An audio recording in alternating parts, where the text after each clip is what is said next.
All right, welcome back. I am so excited to welcome Brittany Veenhuysen today to the show because she's going to talk to us about storytelling and the importance it plays in our businesses and most importantly, in the success of our businesses, because we need to attract clients to our business.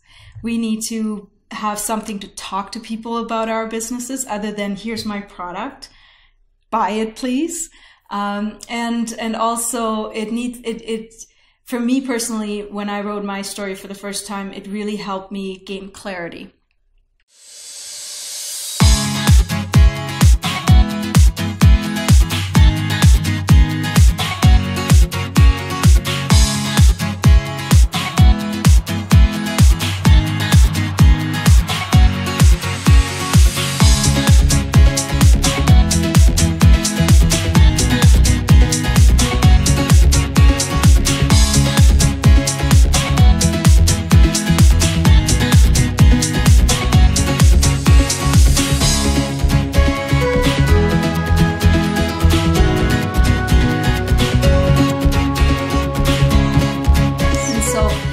I am so excited to have Brittany as a resource because she is, well, you have a certificate in technical writing, but I don't consider you a technical writer at all. I don't consider myself a technical writer. Okay. Because you're an amazing writer and storyteller.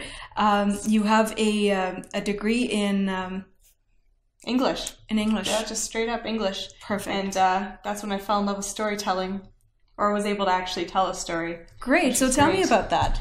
Yeah, so I mean, I've always told stories since I was a kid. I love hearing people's experiences and putting it into words. I find that people like yourself are surprised to hear their story told back to them because it's something that we hold inside our bodies, but we never actually put it into words. And especially when it comes to businesses, it's so important to put our story into words so that your ideal client can read your story and see themselves in it. Absolutely. Yeah. Absolutely. So did you in university have to write a lot of stories, write a story, like, because there's a difference between writing about you and then writing stories. Yes. Yes. So we're talking about the about page, and it is the hardest thing to write. And in academia, I was mostly reading other people's stories through the history and through novels. And I realized that these are all stories that are fictional. And I really wanted to help people with real stories and putting them on paper, because these have real implications in the world. And I think we all have a story that we should tell that people will benefit from hearing. So Absolutely. Here I am. Absolutely. Yes. That's wonderful. So one of the things I've asked Brittany to do is to give us a bit of a 5-tip type of idea of how to go about a story. But before we get into those tips, I do want to dig just a little deeper because, well, that's just the way we are, right? Of course. Let's tell our leapers why storytelling is so important and fundamental to our businesses. Okay. It's a big question. Simon Sinek, if you've watched his huge TED Talk, he said, people do not buy what you do, they buy why you do it. And when he did that talk, he was talking about corporations. And I'd like to talk about corporations for a second because they have huge teams of people and they're all dedicated to the why of their business. Of the company, yeah. And they're trying to, and they're told this why, yes. And then they're able to write it. As entrepreneurs, and especially solopreneurs, the business is you. And so it becomes more difficult because you have to talk about yourself and sell yourself and not sell a company's set of morals. And so this is why storytelling is so important, because it's as important for you, if not more so, than for a corporation. And there's a lot riding on that. Yes. And a lot of clarity to be gained from it. Absolutely. Because I think I know a lot of you always come to me and say, I have so many ideas. I have the nature of a lot of you creative souls is that you're constantly generating new ideas and new creations, and you're missing the clarity. And for me personally, what had single-handedly changed when I wrote my story was that clarity piece. Absolutely. Because within the story, I started to notice a pattern. And the pattern sounded a lot like I could not stand being confined, oppressed, or restricted in any shape or form. And I saw that in a lot of different pieces in my story. And that was so invaluable for me to learn, because that's what would really help me understand what my true purpose is here. Yes. And that is that I need to be free, and I need to teach the message of freedom to other women and other people in general, not just women, but humankind in general. And that's been the driving message. Now, you may know me from my coaching, and you may know me through the Leap, but the driving message under everything I do now is freedom. Yes. Where I ask myself the question, how does this relate to my need for freedom? What would make me free today? Why am I feeling so yucky? What is the missing piece here? And usually relates back to some form of freedom. So there's a lot of clarity. And this is why I personally believe it needs to be the first thing that we do in the coaching practice, in our coaching practice here. And that's why we do it as the first step in the Leap. Yes. And Brittany, for some of you already know, Brittany is our leading hand on this writing the story piece, because, as you said, it is so difficult for most of us, not just to write about ourselves, but to even write. Absolutely. Writing is a tough thing. And I mean, for the record, Yvonne wrote my story for me, because I couldn't even write it myself.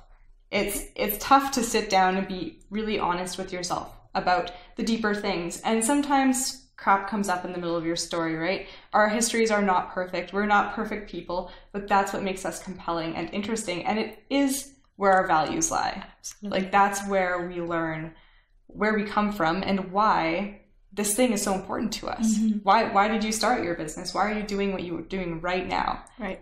And that's in there. That's in your story, and that should be told. Absolutely. So. And your story inevitably becomes your navigation map throughout your business and everything that you do within your business. And when you have your story, so I would say the third piece to this right now for me is, once you have your story, it makes it so much easier for you to approach the people that you may need in your business, and you will need support in your business from outside sources to approach them. And for example, if you like I did, I hired Brittany to help me with my content and to help me get my message out. And having my story helped you tremendously. Absolutely. In terms of figuring out what I'm all about, like yes. what my where my heart desire lies, how I talk, why I talk that way, why this is important to me. Yeah. So it's this story has so many different arms that come from it. Absolutely. Yeah, no, there's nothing more frustrating, I think, and I speak from a content writer perspective, but of a business owner comes up and they're just like, please put me onto paper, because I firmly believe the only person who can put you onto paper that well is you. Like, you can't hire anybody to be able to speak and see into your mind and into your heart. And the best thing you can offer people is that insight that you can get from your story and say, here's who I am, here's how I speak, here's what's important to me. Please help me find my voice, right? Oh, I love that. And what a great segue into why you're here today. Yes. Because, as Brittany just said, it is important that you know how to do this yourself. That doesn't mean you have to do it all yourself, but you need to know the technique and the basic skills around writing your own story, so that you are able to then communicate properly with freelancers such as Brittany to help you write the story. So that just reminded me to back up 1 second and actually properly introduce you, because Brittany is... yes, she has a degree in English, and you have a certificate in technical writing, but even more than any of that, because those are just titles, right? Yeah, they are. And certificates. More than that, Brittany's business is writing and editing, and specifically content writing, story writing. You tell me a little bit about your personal writing passions, because you were working on a novel and such. Oh yes, yeah? I'm a person of many spread out passions when it comes to writing. I love creative writing. I love putting what I see in the world into fictional characters to try to portray a truth, right? A truth that you see in the world. I also love just to write about life in general and people. Like all of my stories are very character driven. And so it's no wonder that I end up spreading my joy over to real people, right? Like it's all part of how I think and how I function, and everything comes back to the individual's experience for me. Yeah. So yes. Beautiful. I love that. And are you working on a book right now? I am, yes. I'm working on a novel. It's still coming along. It's a long process. Yeah. Sticking to it. Oh, I'm sure. It's just the word novel alone. Like I picture this really thick something. But it doesn't have to be. It's not that thick. Oh my goodness. I'll be writing for a long time if it's that thick. No, I'm excited for you though, because I know you have started to really pay more attention to it again and to revitalize, because in the process of us working together, I think Brittany also realized that she too has a lot of spark and fire, and she really needed to rekindle some of those desires as well. I pushed so much of it down in my full-time job. Just that's for later. Yeah. It's pulling it back out of the trunk, saying this is for now. It is for now, right? Because later will never come. Exactly. Yeah, exactly. Totally. Yeah. So let's go back into the 5 tips. And again, the reason why Brittany put these together for us is so that we can learn how to do the fundamental and the basics for ourselves. But that does not mean you can't use Brittany's unbelievable skill in story writing for you as well. But like she said, you need to have a basic understanding of what it's about. Yes. And starting out a business, who knows, maybe you don't have the budget quite now to do this, but it should not hold you back from writing your about page.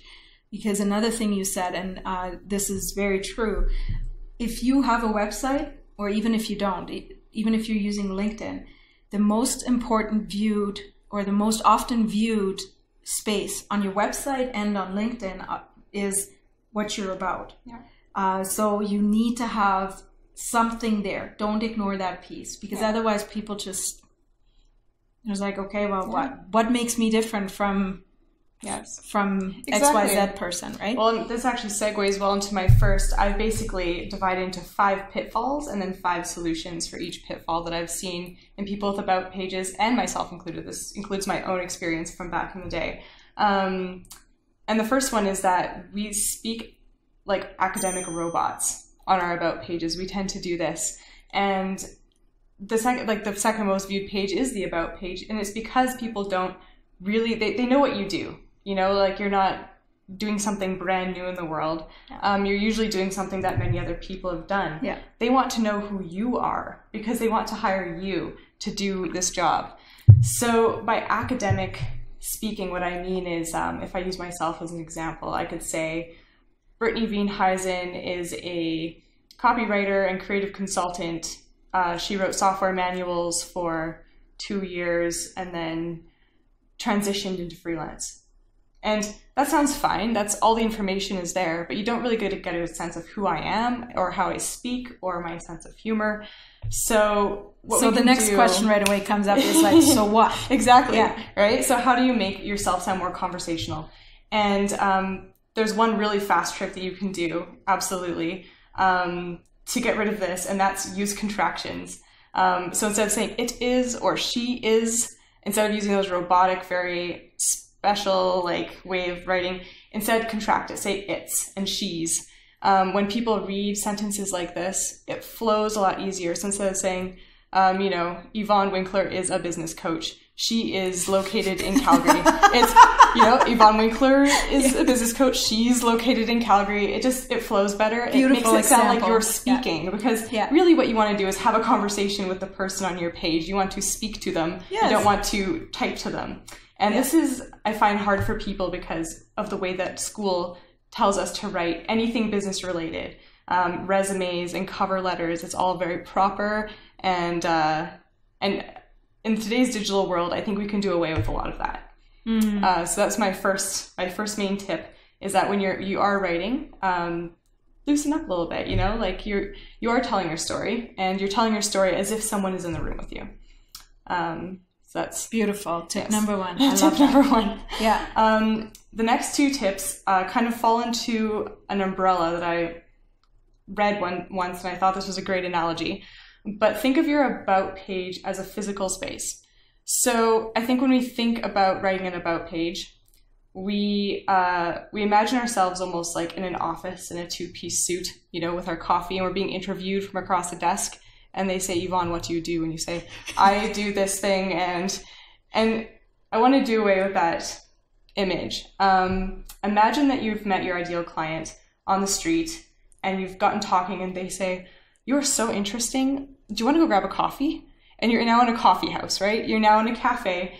And they're just like, so how did you end up doing what you're doing? And you're like, oh man, that is a story. Let me tell you, right? Get into that headspace where you feel comfortable.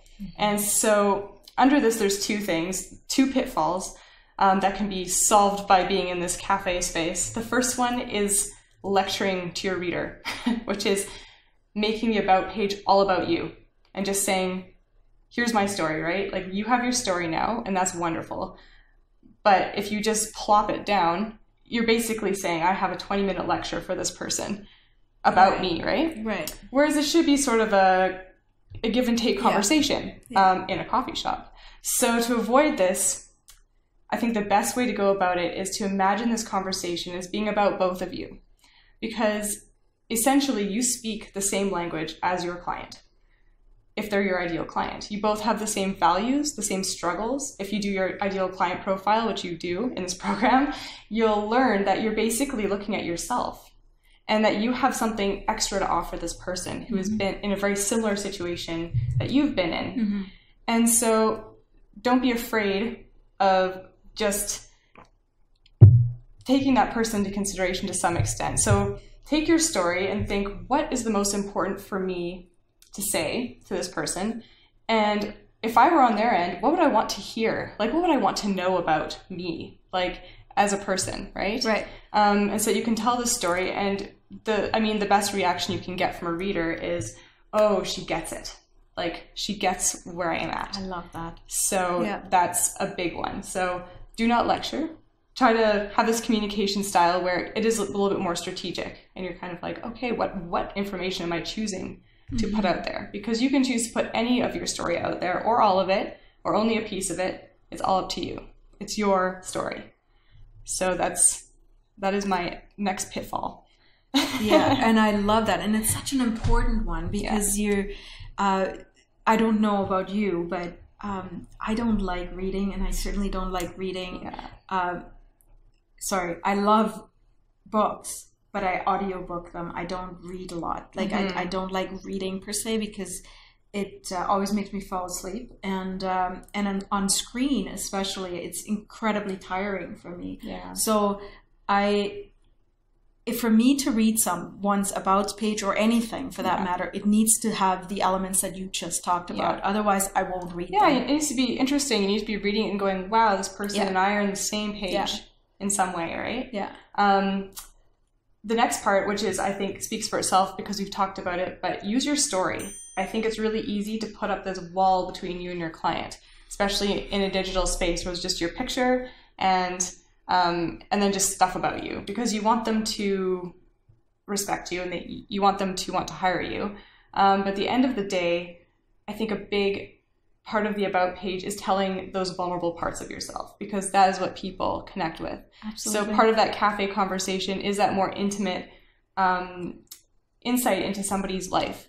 Like you talked about your childhood in former East Germany and all of your adventures and experiences that got you to where you are today. And that's what people read, and they think, this woman understands freedom. She understands it better than I understand it. Like, this is a person who has really been there, and she can offer me something. And I think we all have this.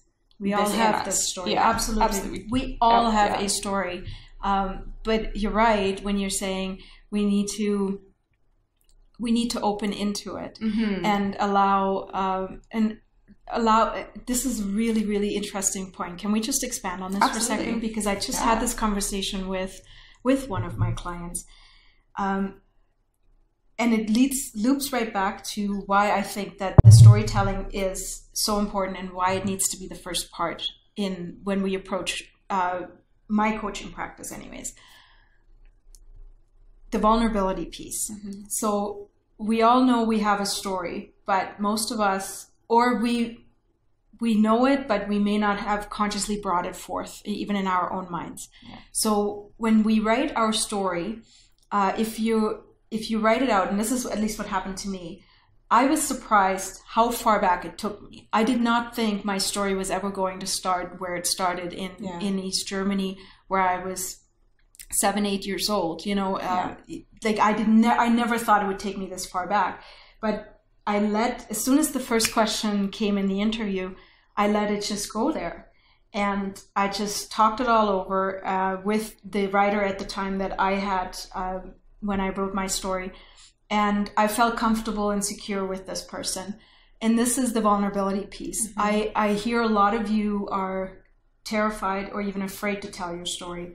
So if that is you, start with being just honest and open up to your own self. And you can do that by journaling. You can do that by sitting down and just writing your own story together. And then I said, practice it. Mm-hmm. It took me,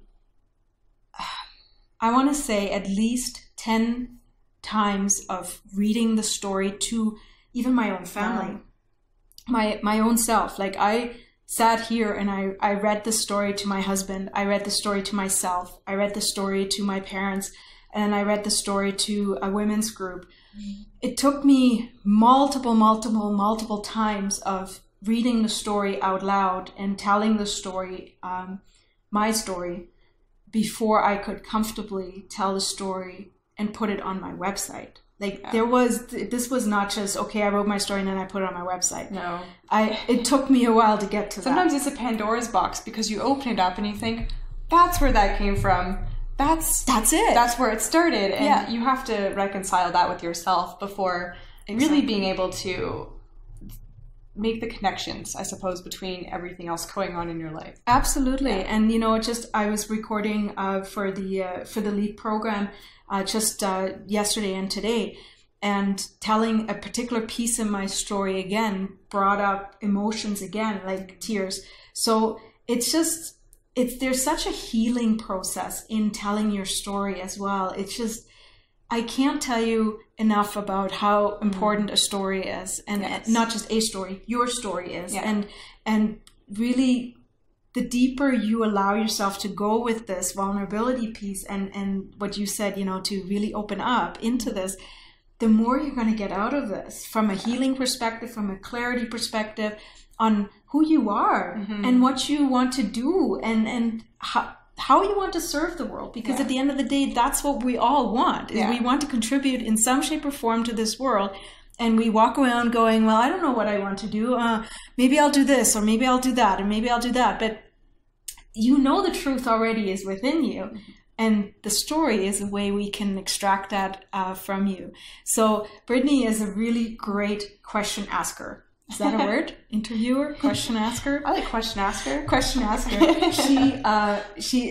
And I think, personally, what makes you so unbelievably good at it is your genuine interest and curiosity. Like I've never felt like I was talking to a robot or someone who I needed to come up with the conversation the whole time. Like, you ask really great questions, and you also ask some really cool questions that come at me from a different angle altogether. Like, they're not ever just very straightforward. Yeah. So she's a really great resource. Listen to her. So I know I took a little bit more of your time there out of that, but I think it was really important that we talk about the vulnerability piece in this. It's a huge piece of it. It makes it there's an empowerment in vulnerability. It makes you be able to stand inside your story, even when you don't know how everything's going to fall into piece. You you have your story, and you know it, and it's yours, and no one can take that away from you, and no one can take your experiences away from you, and no one can tell you that your experiences are bad once you go through it, because everything kind of comes together in your life and has led you here. So it's an optimistic thing to do, really, to look through your story. It is, because that helps you with your visibility blocks as well, right? Absolutely. Because once you stand in that confidence of knowing that no one can argue with what your experience has been, then all of a sudden telling your story and or talking about a specific area of of interest that you've chosen to serve your audience or your clients or humankind with becomes suddenly very, like, there's this strength behind it, that this unstoppable confidence. Because let me tell you, like, there's very few people in this world that will have an argument with me over freedom. Like, I will talk about till I'm blue in the face about it because I've experienced it, right? Like, we have our stories, and they are what make us. Mm-hmm. And so let's use them as our fuel to drive our purpose in this life. Yeah. Cool. What's tip number 3? All right. I have the last 2 tips, and they're both more how-tos more than why or what, or let's get out of philosophy for a second. I took Marie Forleo's Copy Cure course, and she had this tip for writing an about page that was so simple and it blew my mind. And so I now tell it to everybody because it applies to everybody. The problem you get when you try to make your story into a bunch of different things you want to tell somebody is that you have a huge story. And like Yvonne just said, when you go onto somebody's page and you see just a block of text, it's just like, ugh, I don't know if I want to read this. Not many people in this world will sit and read 16 paragraphs about you. Plus, you have to be extra interesting to really make that worth it. Absolutely. So Marie Forleo's tips was just make up 10 fun facts about yourself. And this is amazing because it really is for everybody, because everyone has 10 fun facts about themselves. They don't have to be that fun. They can just be facts. Yeah. So what we did for Yvonne, and I absolutely encourage you to check out her about page after this because you'll be able to see it in action if you don't quite grasp what I'm saying. Yes. You have your 10 facts, and you start the first one with a sentence that's really sums it up, like very intriguing, and then you build on it in a little paragraph underneath, like 2 or 3 sentences. We went a little longer with some of Yvonne's because they're interesting, and don't be afraid to write them longer. So for Yvonne's, I think the first sentence was something like, I was born in a town of less than 1,000 people in communist East Germany. Mm-hmm. And then underneath that were 4 sentences that sort of built that up. And then the next one was about her growing up and moving to Canada. And then there were more sentences about that. And what this does is, with the bold text in the first sentence, it means that people who are scrollers and they don't feel like reading all the text, they'll read each bold sentence. And these bold sentences tell a story of their own. Yes. It's just 10 sentences that just bring you all the way down. And if you do it right, these people will be interested anyways. They only have to read 10 sentences. And if they're not interested in communist Germany, they might be interested in the fact that you took a solo backpacking trip, which is one of the sentences. And so they'll say, oh, she gained clarity on her solo backpacking trip, and I went on a solo backpacking trip. And so they'll read that and they'll say, oh man, like, yeah, I've been here, you know? Yeah. And so it's a really great way to make an about page, and you can do it yourself. You don't have to hire like a content writer off the bat to be able to come up with something that will work, right? Yeah. Great tip. So do it. It works really well. The last tip is along the same line. It's do not rewrite your about page over and over again every time someone asks you for bio. I knew you would laugh at that. Because we've been down this road. The premise of this. So you have your about page, and it is the long form about page. It's like your entire story that people are going to read, and they're going to say, wow, I understand this lady now. Then you have 2 other versions of this, and honestly, I suggest, it's a big day, I suggest you sit down and you write them the same day, because you're already in that headspace. You're talking about your story, you're getting it down, you've broken into 10 fun facts. The next one is going to be like 2 paragraphs. I think in LinkedIn, your bio is 222 characters. That's right. That's the limit. Yep. So I would usually use that as a good amount.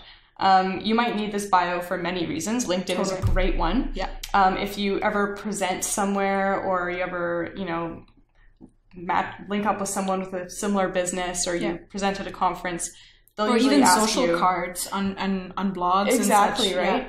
So that's the longer one, 2 paragraphs, and it's sort of condensing it. And then there's the third version, which is more of the social card. It's really, really short one. It's like the 2 or 3 sentences, max 5 sentences about yourself. Yeah. And so the shortest one is the most difficult one, because you're taking everything that you think is important to tell people.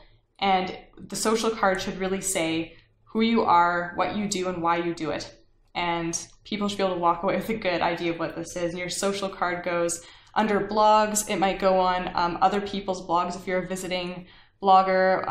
If you do a video with someone, they might say, oh crap, can you send me a little bio? And what I want for you is to have those just filed away so that every time it happens, you aren't like, oh no, that's it. I have to like condense this, and suddenly it's this giant mountain. Yeah. Keep those away somewhere, and then when people need them, just go, oh, this is my little bio. Right? I love that tip. Yeah. I love it. And I laughed so hard because just before we were launching my website, I said to Brittany, I can't read this one more time. I just can't, because what happens is every time you reread it, you want to change something too. And now you're finding yourself in this endless loop of constantly wanting to make changes and tweaking stuff. I'm not a big fan of the line, good enough is good enough. But until I find a better one, I'm going to use it. Good enough is good enough. Mm-hmm. Write your story, break it up into the 10 facts about you to make it interesting. And then condense it into a smaller paragraph, 220 characters or less. And then write it into a really short 2-sentence, 3-sentence one. I love that Brittany said do it in the same day, because it is really hard to regain that momentum and that creative space that you sat in when you were writing your story. Yeah. So I love that. And then the only other thing I would add to that, and that's just a technical little nerdy Yvonne tip, use something like Google Docs, because that allows you not only to track your changes, but to have it in one place that you can simply send the link to an editor or to someone else who's requesting your bio. Because what I did is I wrote it in Pages, and I ended up having, I think, 10 different versions of it on my computer. Wow, and that's a great tip. And I just couldn't remember which one was the latest one. Like, it was just stupid, insane, and frustrating, really. There is so many things that you're going to be having to focus on over the next 90 days that the last thing I want you to focus on is where you parked which document. So, yes. I personally love Google Docs. Now I can say I love it. I hated it when we started this process, but we found that was the best exchange platform for us to use, because we could track changes and we always knew where it lives. Yes. And one note on the enough is enough. I absolutely agree with you. It's getting rid of that perfectionism that we especially find in writing. Mm-hmm. I know it well as a writer and editor. You just want to just fix everything all the time. And the way to get over it with this thing is to see it as a fluid document. This is ever changing. It is. You can always go back into your about page. You can look at a fun fact that you decided to write about yourself and think, that doesn't really apply anymore. Like, things have changed. My business has changed. My values may have changed. My experiences have added on. You keep living, you keep experiencing things. You have new things to talk about. So never think that this is just done and it has to be perfectly said. You can always change it. No, that's right. So let it go. Just do it in one day. Yes. And save it away somewhere. It's hard. And then you have it. And then you just have it. Yeah. And then you can stop thinking about it, right? That's for right. a little while. That's great. It is. Yeah. And most importantly, why we started this to begin with is people want to work with people they like. And the only way people are going to know if they're going to like you is if they know what you're about. And the only way that they're going to know what you're about is if you're brave enough to be vulnerable, share your story. You don't have to share something you're not ready for, but share what you can, because no one's going to criticize you for it. People will be more drawn to you because they never knew that about you, or they immediately find linking points between, I did that too, or, oh my God, I totally know what she felt like because I was there too once, Yeah. And that's what makes us relatable. That's what makes us want to connect with one another. So don't be afraid to share your story. And before I close up, do you have anything else you wanted to add to this? No, or was that the 5 tips? This is it. Yeah, this is the 5 tips. Cool. And if you want help with writing your story, because it can be challenging. For me, it was challenging because I'm not a natural. Sorry, I'm just thinking as I was going to say, I'm not a natural writer. I like writing, I like journaling, but the way I write may not be the way I wanted it to be appearing on my website or on my LinkedIn profile. So if you want someone to just give you a second opinion on it, give you some suggestions, or even help you with the technical aspects of breaking it into the 10 facts, please don't be shy. Contact Brittany. You can find her on LinkedIn. You have a great LinkedIn profile. Yeah. You can contact me, and I'll share Brittany's information with you as well, and I might even add your contact information on the bottom of this video so that people can just quickly link up with you. I have a website that's a work in progress. Yeah. So soon. It just makes me giggle because you are such a beautiful example of how we need one another, and you may be an expert in writing and editing, but to get your own stuff out is just probably the hardest task in the world, right? I almost have to hire a writer because it is hard. It's difficult. Yes. You need someone to push you. Someone to push you and to take that perfectionism out of you, because you're so self-critical about all of it, right? Yeah. So we'll learn all of that and more, but this, I think, is a really great start for you to get started on your About page. Remember to also book the interview with Brittany for the hour that she has set aside with you individually to go over your story with you, and make sure you definitely do that. It's an invaluable piece. Yes. And I want to thank you. It means the world to me that you've taken the time to share your wisdom with all of us, because I've learned something again today too, and it's just an ever evolving and expanding process for both of us. It is. Cool. Thank you so much for having me here. It's really great to be part of this program. Awesome. Ciao. Ciao. Mwah. As always, the best conversations happen after the episode on yvonnewinkler.com/The Freedom Seeker Show. So go there, leave a comment, and let me know what resonated most with you and why. And while you're there, be sure to subscribe to our email list and become a Freedom Seeker Insider. You will get instant access to an audio I created called The 5 Steps to a Freedom Life, as well as some special content, exclusive giveaways, and some personal updates from me that don't share anywhere else except maybe texting my BF.